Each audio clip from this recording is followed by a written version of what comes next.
We all face setbacks in life and things we don't understand. When we go through loss and disappointments, it's easy to get discouraged and think that's the way it's always going to be. But our God is a God of restoration. He doesn't stop every difficulty. He doesn't keep us from every challenge. But He did promise He would pay us back for the wrongs. He would restore what was stolen. And David said in Psalm 71, "You have allowed me to suffer much hardship, but you will restore me to even greater honor." The suffering is a setup. God allowed the difficulty not to make you miserable, but to restore you to greater honor. God never brings you out the same. He makes the enemy pay for bringing the trouble. And when you're in tough times, you have to remind yourself that is not how your story ends. That loneliness, the bad break, the anxiety is not your destiny. Greater is coming. Greater joy, greater strength, greater relationships. That setback in your finances, the client you lost, the unfair childhood, that didn't stop your purpose. Greater opportunities are coming. Greater favor, greater influence. The enemy brought it to set you back. He didn't realize it's setting you up for God to show out in your life. He meant it for your harm. God's turning it to your advantage. When you're in difficult times, keep this phrase in your spirit. Greater is coming. God didn't bring you this far to leave you. He wouldn't have allowed it if it was going to keep you from your destiny. Just the opposite, it's going to launch you into your destiny. Paul said, "These light afflictions are for a moment, but they are working in us an eternal weight of glory." The trouble is temporary, the glory is permanent. The key is don't stay focused on the suffering, stay focused on the glory that's coming. It may be tough right now. Life has dealt you an unfair hand. That suffering is not in vain. It's serving a purpose. It's leading you to greater honor, greater favor, greater victories. I love David's attitude. God, you've allowed me to suffer much hardship. He could have stopped there and stayed focused on the bad breaks. God, I don't understand it. Why did my father leave me in the shepherd's fields? Why is King Saul trying to kill me? Instead, David said in effect, God, I've had a lot of bad breaks. I've gone through much suffering, but I know this, you will restore me to greater honor. He was thanking God for greater in the middle of the difficulty. When you're in tough times, you can either talk about how big the problem is, or you can talk about how big your God is. But if you're going to see the greater, you have to do like David. In the middle of the difficulty, start declaring, greater is coming. The medical report doesn't look good.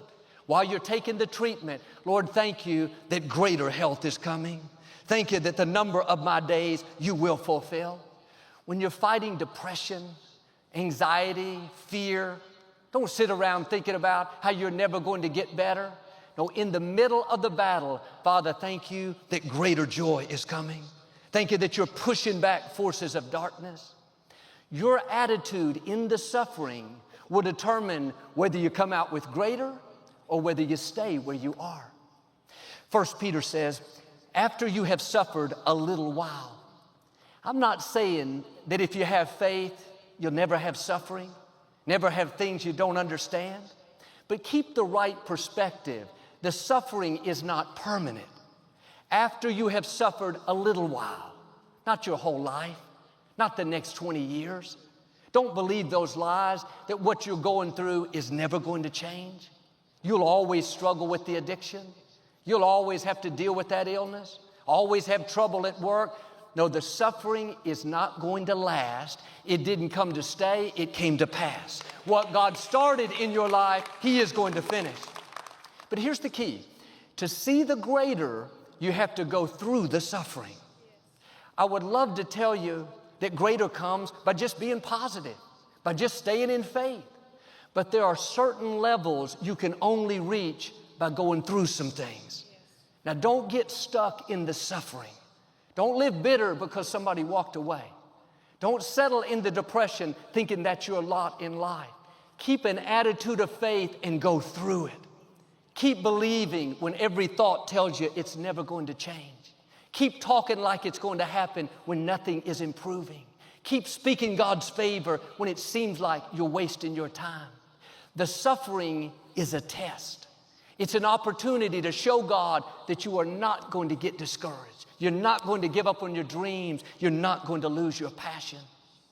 The scripture goes on to say, after you have suffered a little while, the God of all grace, who has called you to his eternal glory, will himself restore you, strengthen you, and establish you. God has already called you to live a victorious life. He's already called you to overcome every obstacle. The creator of the universe chose you before you could choose him. The forces that are trying to stop you are no match for the God who has already called you. Now, do like David, go through the suffering with a good attitude. If you'll keep the right perspective, then God himself will restore you. That means he won't send the angels. He won't ask Gabriel to do it, but the Most High God will suddenly turn things around. He will suddenly heal, suddenly promote, suddenly deliver. Now, many of you have passed this test. You've been doing the right thing, suffering with a smile, praising through the pain, worshiping instead of worrying. Get ready, greater is coming. God is about to do a new thing. Problems that look permanent are about to turn around. Dreams that look too far gone are about to come to pass. The right people, divine connections are going to find you. Greater is coming. The enemy thought he was pulling you back to keep you there. He didn't realize, like a bow and arrow, the more he pulls you back, the further God is going to shoot you. He thought he was hindering you. The truth is, he was helping you. The suffering was a setup. God allowed it so he can launch you to a new level of your destiny. Now, don't be discouraged by what you're going through. You couldn't become who you were created to be without the struggle, without the disappointment, without the bad break. I know it's uncomfortable. I know you don't like it, but keep reminding yourself, greater is coming. 1 Samuel chapter 30, David and his 600 men had been out protecting the borders of Israel. When they were returning home 3 days later, they noticed smoke billowing in the sky. It looked like it was coming from their city. I can imagine they started walking faster, wondering what was going on. When they arrived home, their worst fears came to pass. The Amalekites had come in and raided their city. They burned down all the homes, kidnapped all their wives and children, and took all of their possessions. Here David was out doing the right thing, and the wrong thing happened. Didn't seem fair. But just because you have trouble doesn't mean you're doing something wrong. Sometimes when you're doing right, you will face difficulties. There are forces trying to keep you from your destiny. But when you understand this principle, that every setback is a setup for God to take you further, that the suffering is putting you in position for greater honor, then you won't fall apart when you have a bad break. You won't live bitter because you had an unexpected challenge. You'll stay in faith, knowing that the enemy wouldn't be trying to stop you if he didn't know something amazing was in your future. David and his men were very discouraged. They wept until they could not weep anymore. If that wasn't bad enough, David's men were so distraught about losing their wives and children, they talked about stoning David. David could have sat around in self-pity, depressed. Instead, the scripture says David began to encourage himself in the Lord his God. Maybe that's where he wrote, I will bless the Lord at all times. His praise will continually be in my mouth. Maybe sitting in those ashes, he wrote, surely goodness and mercy will follow me all the days of my life. Instead of complaining, he was thanking God that he was still on the throne. And sometimes you won't be able to find anyone else to encourage you. Your friends are busy. Your pastor's on vacation. Your church is closed because of the virus. You can't find me on television. That's God letting you know you have to encourage yourself. You have to dig down deep and say, I am not going to let this bad break, this disappointment, this injustice steal my joy and sour my life. God, I thank you that you are bigger than this sickness, greater than this depression, more powerful than this opposition. I know you being for me is more than the world being against me. You have to stir up your praise, stir up your faith. Start speaking victory over your life. Start thanking God that He's fighting your battles, that this too shall pass, that greater is coming. David prayed and asked if he should go after the enemy.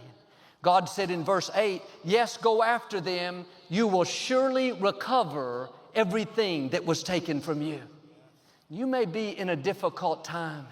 You've lost some things, lost your health, lost your joy, lost your dreams. God is saying, if you'll get your fire back and start moving forward, you will surely recover everything that you've lost. The enemy may be laughing now, but you're going to have the last laugh. God has the final say.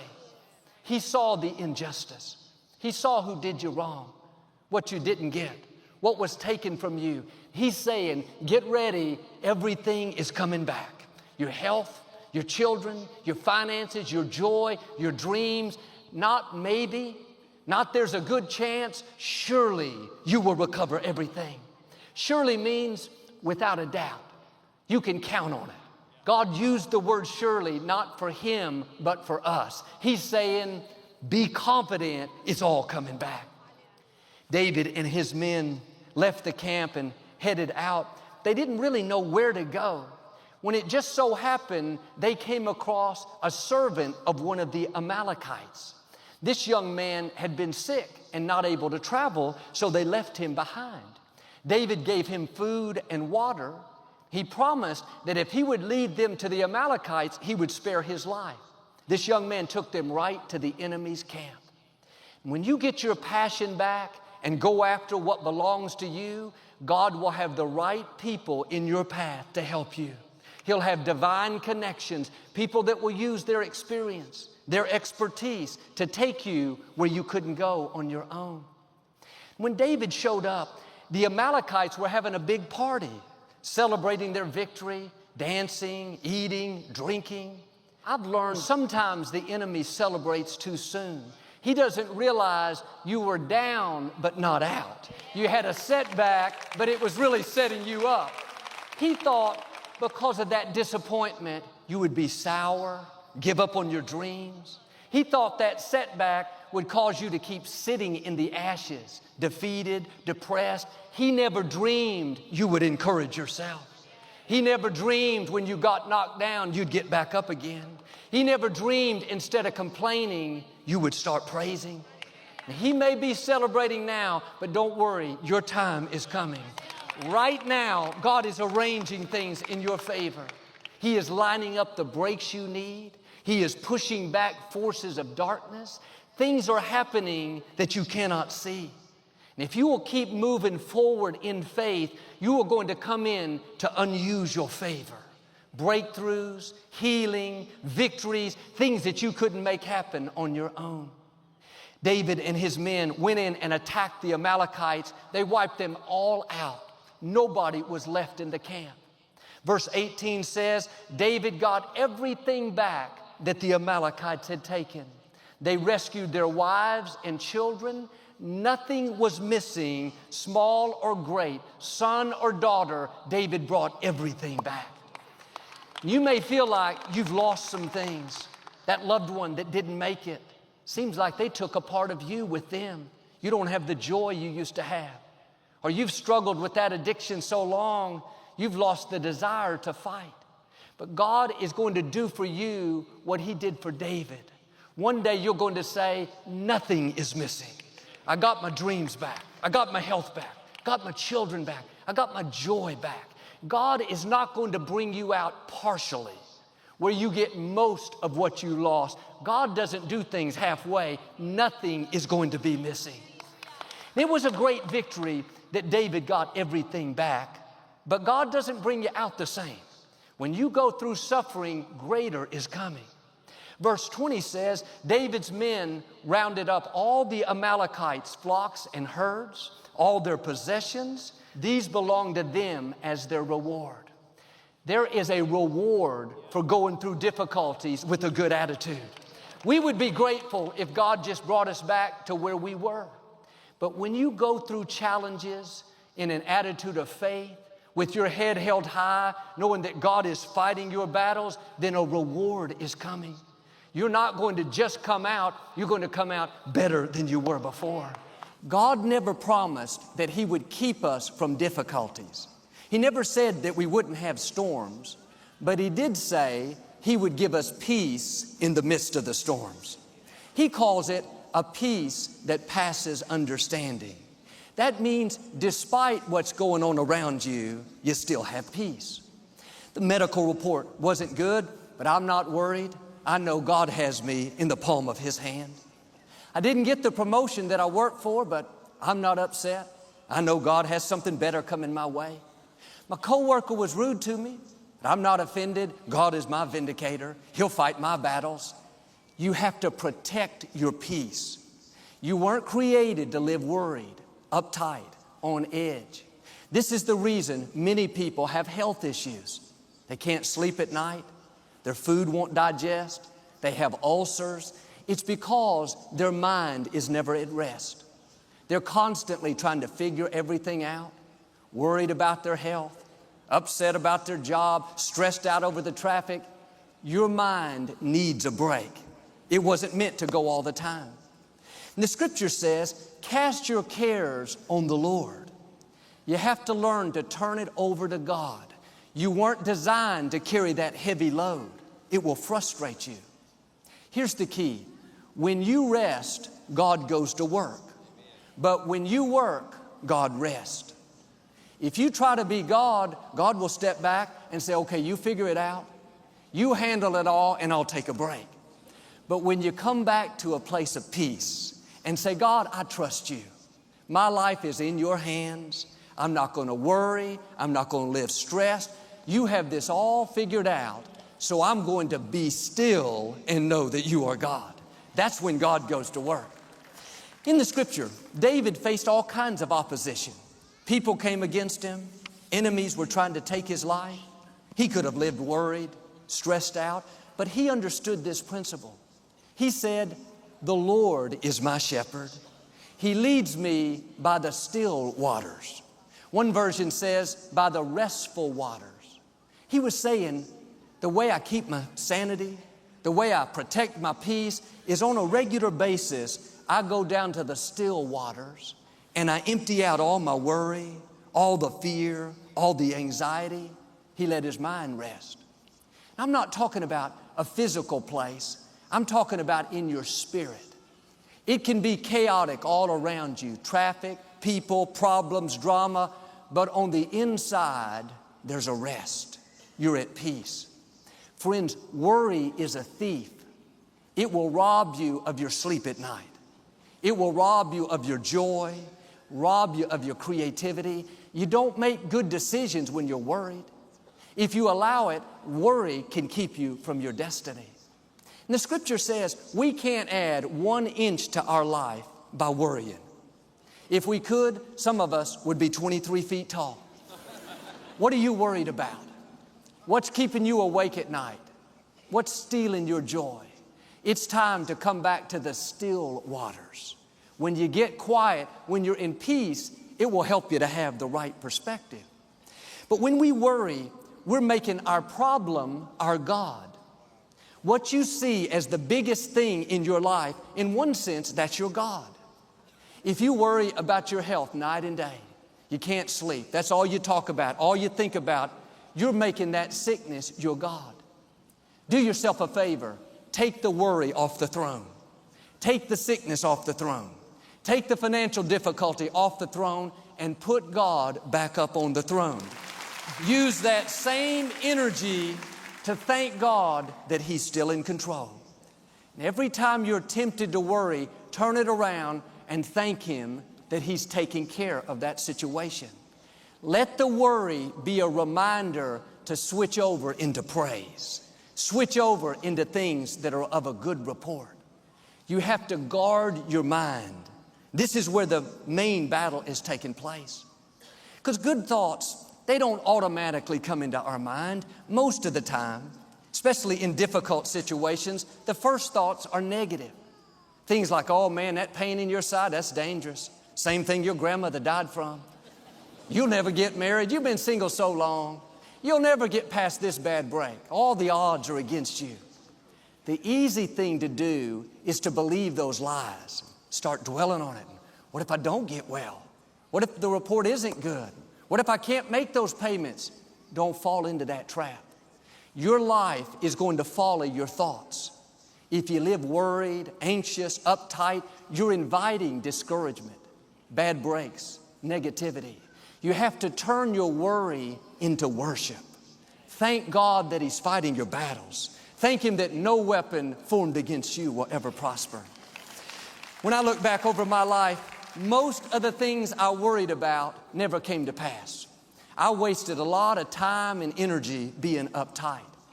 It's easy to wake up in the middle of the night and find something to worry about. And a lot of people these days are professional worriers. They can multitask, worry taking a shower, worry brushing their teeth, worry driving to work. Somebody asked me, if I could do anything over again, what would I do differently? I told them I would trust God more. I wouldn't lose sleep, worried about the budgets, worried if I was able to minister, worried if people are going to like me. None of that worrying helped me to move 1 inch forward. I wonder how many things you're worried about that are never going to come to pass. Years ago, Victoria and I received a notice that the city was going to put in speed humps on the street where we lived. These are those humps in the street that slow cars down. We had 2 small children. Sometimes people would drive through the neighborhood really fast, so we were all for it. We signed a petition to help make it happen. A couple of other streets in the subdivision already had speed humps. And I noticed that the city put up a sign to notify drivers. It was a big, yellow, permanent sign, like a stop sign, that said, speed humps up ahead. And one day, while I was out running, it dawned on me they always put the sign in front of the second house in from the corner. Well, it just so happened we lived in the second house from the corner on our street. Now, I was no longer for those speed humps. I did not want that big, ugly sign in front of our house. I went to these other houses and I measured the distance from the corner, got the exact length. Sure enough, that sign was going to be right by our driveway in the front of our house. For months, I worried about that sign. Thought about how bad it was going to be. I can't believe this is happening. Then I had an idea. I thought, I'm going to get a big bush and plant it a few feet from where that sign is supposed to go, so at least it will block it from our point of view. I got a big 6-7 foot tree. I planted it out there way by the driveway. Looked like a random bush in the middle of nowhere. I know our neighbors thought, boy, those people are strange, but I knew it's going to help take care of this problem. Month after month went by, my bush grew bigger and bigger. About 2 years later, the city finally came and put the speed humps on the street, but instead of installing the sign in front of my house like the others, they put it 4 houses down on the other side of the street. I spent 2 years trying to fix a problem that never happened. Every time I drove up to my house, I thought, there's my worry tree. Are you trying to solve a problem that hasn't happened?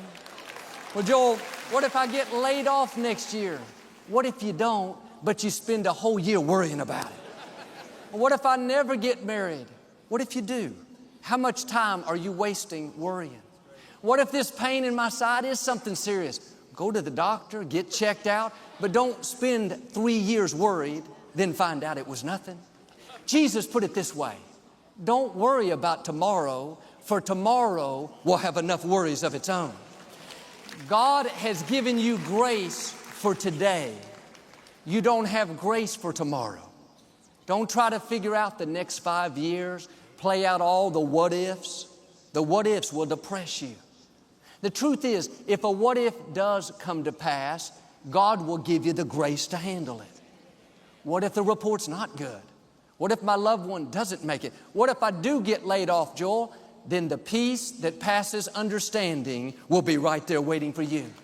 God promises He will arm you with strength for every battle.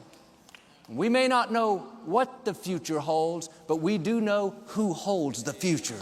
Now, don't miss today worried about tomorrow. Today is a gift. We can never get this day back. I believe, like with me, many of the things you're worried about are not going to happen. If they do, it's not going to be as difficult as you think. You don't have the grace for it today. And sure, we should plan, we should use common sense, but at some point, you have to turn it over to God and say, God, you know what's best for me. You said you'd give me grace for every season. Just like you clothe the lily of the fields, just like you feed the birds of the air, I know you will take care of me. It's very freeing when you learn to turn things over to God. You're not supposed to go through life weighted down by worry, stress, anxiety. Start lightening your load. Go back to the still waters. Empty all that out. Really, it's important every morning. You should start the day off in peace, not stressed, hurried, rushing around. Look at the sunrise.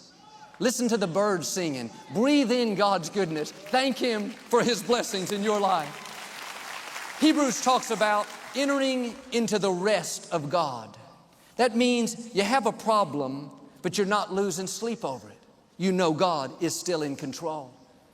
This is one of the main ways we show God we're trusting Him, by staying in peace. Not up when your circumstances are up, down when they're down. You're stable, you're consistent, you're in the rest of God.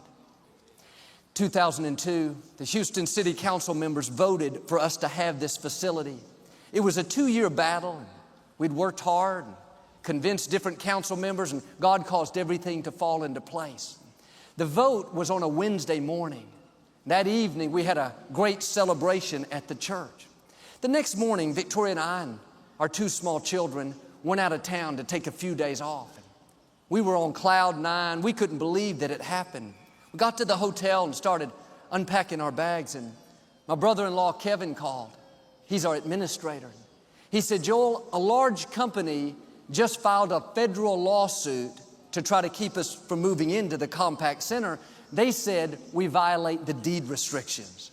I asked him what that meant, and he said it means that we can't move into the property because it's tied up in the legal system, and the attorneys say it can take up to 10 years to resolve, and there's no guarantee that we could win. I hung up the phone, and Victoria overheard the conversation. She stopped unpacking and said, Joel, what are you going to do? I said, I'm going to go down to the beach. She said, what are you going to do there? And I said, I'm going to swim.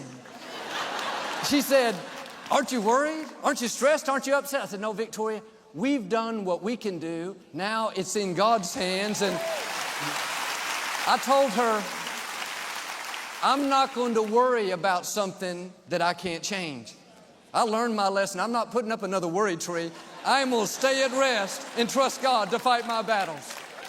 Are you losing sleep over something you can't do anything about? As long as you're honoring God, being your best, then you can rest. You may be facing an illness. You can't make yourself get well. Of course, do what you can, use common sense, but at some point, you have to turn it over to God and say, Lord, I trust you to bring the healing, but in the meantime, I'm going to enjoy my life. Worrying doesn't help you to heal. Living stressed, uptight, studies show that weakens the immune system. Come back to a place of peace. Or you may have people in your life that are not making good decisions. You can't make people do what's right. Don't let their poor choices sour your life. You have to protect your peace. Don't go the next 20 years all worried about somebody else. Turn them over to God. If you'll get off the throne, so to speak, and stay at rest, then God will get on the throne and do what you can't do. In His own way, His own timing, He'll make things happen. We've all been through seasons in life where it feels like we've lost time. We were in a relationship that didn't work out. we've lost those years. We weren't raised in a healthy environment. Feels like we've lost our childhood. We came down with an illness or struggled with an addiction. Months pass, maybe years. It's time that we can't get back. It's easy to think that was just a rough season. There's nothing that I can do about it. But God said in the book of Joel, I will restore the years that the locusts have eaten, the years that the cankerworm and palmer worm have destroyed. It's said that time is the one thing that we can't get back. That's true in the natural, but we have a supernatural God. He knows how to make up for lost time. He's not going to just restore you. He's going to restore the years that you spent in that relationship that didn't make it. It feels like it was a waste of time, but God is going to make the rest of your life so fulfilling that you don't think about what you've been through. He's not going to just bring you out of that illness. He's going to restore the years that you spent taking the treatment. Your latter days will be better than your former days. And here's how good God is. He's even going to restore the years that we've wasted, making poor choices, running with the wrong crowd. Years you should have been studying, but you spent them partying. Years that you should have been raising children, but you were distracted doing other things. Years you should have been pursuing dreams, but you let fear and opposition hold you back. It should be too late. You missed your chance. God is saying, get ready. I'm about to restore the years. I'm about to make up for the time you missed with your children. He's not going to just restore the relationship. He's going to restore the years. He's going to make it as if you never lost that time. That company you spent years at, they didn't treat you fairly. God is not going to just turn it around, but He's going to pay you back for what should have been yours. In this passage from the book of Joel, the Israelites planted their crops, watered them, did their best to keep the weeds out. Everything was going great. The crops took off. But when they were about to harvest them, swarms of locusts came in like a mighty army and ate up all the crops. I'm sure the Israelites were discouraged. It wasn't fair. They had worked hard, but had nothing to show for it. They made it through the winter, believed that God was still in control. The next year, they went out and planted their crops. They thought, that setback can't stop us. We didn't have a harvest last year, but God sustained us. We'll have one this year. But when the crops were ready to harvest, here came the locusts, just like the year before. When they saw them over the horizon, I can imagine how their hearts sunk as they sat there and watched millions of locusts slowly eat up their crops. It was like pouring salt on a wound. This didn't happen just 1 year or just 2 years, but 4 consecutive years their harvest was completely wiped out. They were tempted to think, there's no use even planning. It's not worth the effort. We know what's going to happen. These locusts are going to come right back. Joel, I'm believing for my health to improve, but every time I go for a checkup, it's the same negative report. I'm being my best at work, but I'm not being promoted. Like them, it feels like your harvest is being eaten. You're doing the right thing, but the locusts keep showing up. While the Israelites were discouraged, thinking they would never see a harvest, God spoke to them through the prophet Joel. He said, in effect, I know it hasn't been fair. I've seen what didn't work out. I've seen what's been stolen. Now, I'm not going to just stop the locust. I'm not going to just give you a harvest this season. I'm going to restore the years that were stolen. I'm going to give you this season's harvest plus 4 more harvest seasons. That's how amazing God is. He's going to make up for the years that you've lost. The scripture went on to say, your threshing floor will be full of grain. Your storehouses will overflow with wheat and oil. You will have an abundance and be satisfied. Notice what happens when God restores abundance, overflow, more than enough. They had been in famine, not seeing any increase, and suddenly God not only turned it around, but He paid them back for the lost years. He made up for what should have been theirs. God is keeping a record of everything that should have been yours. He knows what you didn't get. He saw you working hard, raising those children, making sacrifices, but they haven't turned out like they should. He saw you taking the treatment, keeping a good attitude, praising Him when it wasn't improving, thanking Him when you didn't feel well. He saw you struggling with the addiction, trying to beat it, going to counseling, quoting the promises, but it hasn't changed. Your harvest hasn't come. Don't worry, it's on the way. God is not going to just free you, just heal you, just turn your children around. He's going to restore the years that you've lost. You're going to still get a harvest from all those years you prayed, those years you believed, those years you did the right thing, you worked hard, you helped others. That harvest has been stored up. The enemy may think he took it, but God has the final say. He has blessings stored up for you. When He restores the years, you're going to be more fulfilled than you've ever been. You're going to be healthier, stronger, more energy. You're going to have better relationships than you've ever dreamed. You're going to overflow with blessings, overflow with joy, overflow with favor. A man I know was married at a young age, and they struggled as a young couple and had some rough years, but he was determined to make it work out. And he went overboard to love, to forgive, to go the extra mile. They had 2 children, but at one point the wife checked out. She was done.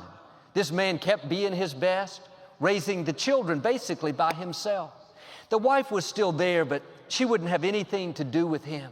He kept praying, believing, asking God to turn it around. But on his 25th wedding anniversary, she left a note saying that she was leaving.